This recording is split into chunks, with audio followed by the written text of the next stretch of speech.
ശബരിമലയിലെ സ്വർണ്ണമോഷണവുമായിട്ട് ബന്ധപ്പെട്ട് ഇപ്പോൾ സജീവമായി ചർച്ചയായിക്കൊണ്ടിരിക്കുന്നത് മുൻ ദേവസ്വം മന്ത്രി കടകംപള്ളി സുരേന്ദ്രൻ്റെ പേരാണ്. അതിനെതിരെ അദ്ദേഹം പ്രതിപക്ഷ നേതാവിന് വക്കീൽ നോട്ടീസ് അയക്കുകയൊക്കെ ചെയ്തു. അത്ര നിഷ്കളങ്കനാണോ കടകംപള്ളി സുരേന്ദ്രൻ എന്ന് പലരും ചോദിക്കുന്നുണ്ട്. കടകംപള്ളി സുരേന്ദ്രനെ ചുറ്റിപ്പറ്റി പണ്ട് കാലങ്ങളിലൊക്കെ തന്നെ പലതരത്തിലുള്ള സാമ്പത്തിക ആരോപണങ്ങൾ ഉണ്ടായിട്ടുണ്ട്. അതുപോലെ തന്നെ അദ്ദേഹത്തിൻ്റെ സ്വഭാവവുമായൊക്കെ ബന്ധപ്പെട്ട് പല ഓഡിയോ ക്ലിപ്സിംഗ് ഒക്കെ പുറത്തു വന്നത് നമുക്കൊക്കെ അറിയാവുന്നതാണ്. അതായത് ചിലരോട് മഴയാണെങ്കിൽ നീ വരുമോ, കുട ഓവർകോട്ട് മഴക്കോട്ട് വാങ്ങിത്തരാം, നീ വരാതിരിക്കരുത്, ഇത് മറ്റാരും അറിയരുത് എന്നൊക്കെ പറഞ്ഞുകൊണ്ടുള്ള അദ്ദേഹത്തിൻ്റെ ചില പരാമർശങ്ങളൊക്കെ സോഷ്യൽ മീഡിയയിൽ വലിയ രീതിയിൽ ഇപ്പോഴും വൈറലാവുകയാണ്. ഇങ്ങനെയൊക്കെ ആരോപണങ്ങൾ ഉണ്ടായിരിക്കുമ്പോഴാണ് കടകംപള്ളി പ്രതിപക്ഷ നേതാവിനെതിരെ വക്കീൽ നോട്ടീസ് കൊടുത്തത് എന്നതാണ് വിരോധാഭാസം. ഈ ആരോപണങ്ങളൊക്കെ ഉണ്ടായിരുന്നത് അതായത് 96-2001 കാലത്തെ നായനാർ മന്ത്രിസഭയുടെ കാലത്താണ് കല്ലുവാതുക്കൽ മദ്യ ദുരന്തമുണ്ടായത്. ആ മദ്യ ദുരന്തം ഒക്ടോബർ 21 ഉണ്ടായത്. മദ്യ ദുരന്തമല്ലോ കേരളത്തെ ഞെട്ടിപ്പിച്ച ഒരു സംഭവമാണ്. ഏതാണ്ട് 10-30 പേർ മരിക്കുകയും ഒരുപാട് പേർക്ക് കാഴ്ച നഷ്ടപ്പെടുകയും ഒക്കെ ചെയ്ത വലിയൊരു ദുരന്തമായിരുന്നു അത്.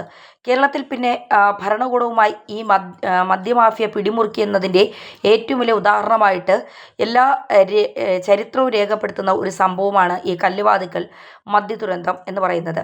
ആ മദ്യദുരന്തത്തിൽ അന്നത്തെ മദ്യരാജാവായിരുന്ന മണിച്ചൻ എല്ലാ രാഷ്ട്രീയ നേതാക്കൾക്കും ഉദ്യോഗസ്ഥന്മാർക്കും ഒക്കെ തന്നെ ആ കാലത്ത് മാസപ്പടി കൊടുക്കാറുണ്ടായിരുന്നു. അതായത് മാസം തോറും ഒരു തുക ഈ മദ്യത്തിൻ്റെ കാര്യങ്ങളൊന്നും അന്വേഷിക്കാതിരിക്കാനും സ്മൂത്തായി കാര്യങ്ങൾ നടന്നു പോകാനും ഈ മണിച്ചൻ പണം ഒരു പതിവുണ്ടായിരുന്നു എന്നൊക്കെ ഉള്ളത് അന്ന് വലിയ ചർച്ചയായതാണ്. വലിയ വിവാദങ്ങളൊക്കെ ഇത് പുറത്തു വന്നതിന് ശേഷം ഉണ്ടായതാണ്.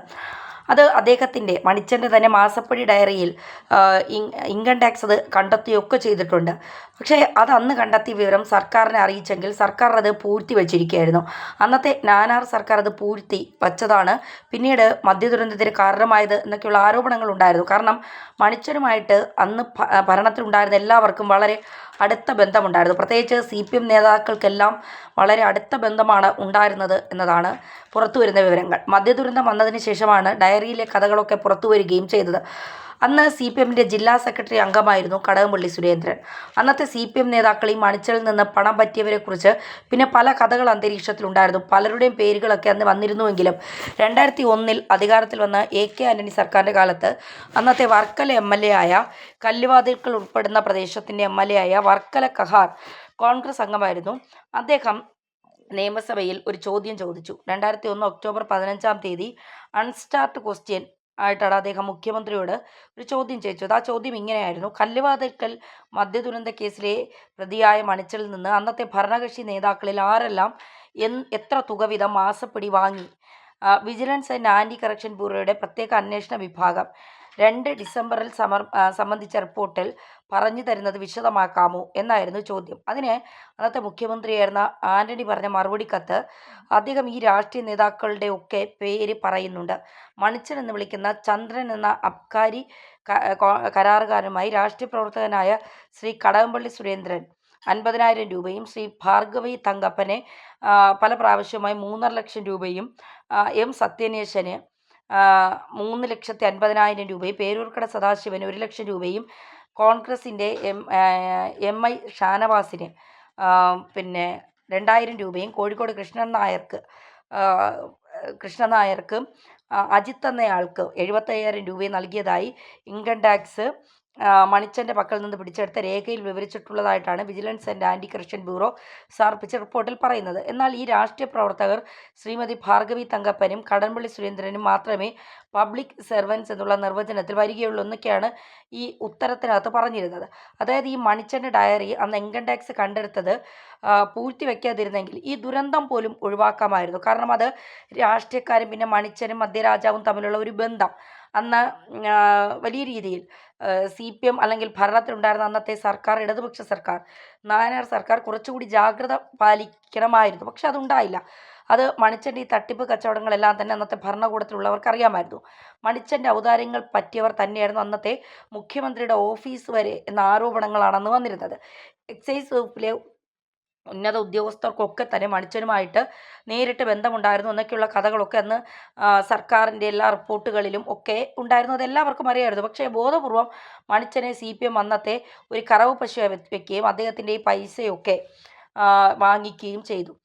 കടകംപള്ളി സുരേന്ദ്രനെ പോലെ അന്നത്തെ ഒരു ഇടത്തര നേതാവ് 60,000 രൂപ വാങ്ങിച്ചു എന്നാണ് ഇതിനകത്ത് രേഖപ്പെടുത്തിയിരിക്കുന്നത്. പക്ഷേ അതിനുശേഷം മണിച്ചേട്ടൻ ജാമ്യാപേക്ഷ സുപ്രീം കോടതിയിൽ വന്ന സമയത്ത് സുപ്രീം കോടതിയുടെ വിധിയിൽ അതിൻ്റെ 51ാമത്തെ പാരഗ്രാഫിൽ പറയുന്നുണ്ട്, ഭരിച്ചിരുന്ന പാർട്ടിയിലുള്ളവരും ഭരണകൂടത്തിൽപ്പെട്ടവരും ഈ മദ്യമാഫിയും തമ്മിലുള്ള അവിശുദ്ധ ബന്ധത്തിൻ്റെ ദുരന്തമാണ് ഈ കല്ലുവാതിൽക്കൽ മദ്യ ദുരന്തത്തിന് കാരണമെന്ന് പറയുന്നുണ്ട് വിധിന്യായത്തിൽ.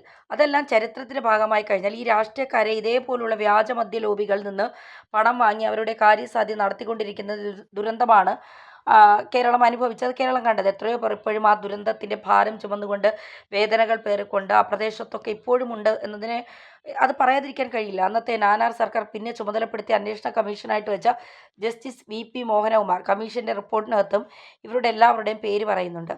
അന്ന് ആ റിപ്പോർട്ടിനകത്ത് കടകംപള്ളി സുരേന്ദ്രൻ പറഞ്ഞത്, ഞാൻ പാർട്ടിയുടെ ആവശ്യത്തിന് വേണ്ടി പണം വാങ്ങിച്ചു എന്നുള്ളതാണ്. ആ റിപ്പോർട്ട്, ആ സ്റ്റേറ്റ്മെൻറ്റാണ് അദ്ദേഹം പറഞ്ഞത്. അദ്ദേഹം പൈസ വാങ്ങിച്ചിട്ടില്ല, നിഷേധിച്ചിട്ടുള്ള പൈസ വാങ്ങിച്ചിട്ടുണ്ട്. വർക്കല രാധാകൃഷ്ണൻ്റെ തിരഞ്ഞെടുപ്പ് പ്രചരണത്തിന് വേണ്ടിയാണ് വാങ്ങിച്ചതെന്നാണ് അതിനകത്ത് രേഖപ്പെടുത്തിയിരിക്കുന്നത്. ആ കമ്മീഷൻ റിപ്പോർട്ടിനകത്ത് അദ്ദേഹം എടുത്തു പറയുന്നുണ്ട്. അതിങ്ങനെയാണ്, ശ്രീ കടകംപള്ളി സുരേന്ദ്രൻ കൃത്യമായി അത് എന്തിനാണ് വാങ്ങിച്ചത്, ഇലക്ഷൻ ഫണ്ട് വർക്കല രാധാകൃഷ്ണൻ 97-ൽ മത്സരിച്ച സമയത്ത് പണം വാങ്ങി എന്നുള്ളതാണ് അദ്ദേഹം അതിൻ്റെ അകത്ത് അഡ്മിറ്റ് ചെയ്തിരിക്കുന്നത്. ഈ കാര്യമാണ് CPMൻ്റെ നേതാക്കന്മാരെക്കുറിച്ച് എല്ലാം ഈ ജസ്റ്റിസ് VP മോഹനകുമാർ കമ്മീഷൻ റിപ്പോർട്ടിനകത്ത് വരെ വിശദമായി പറയുന്നുണ്ട്.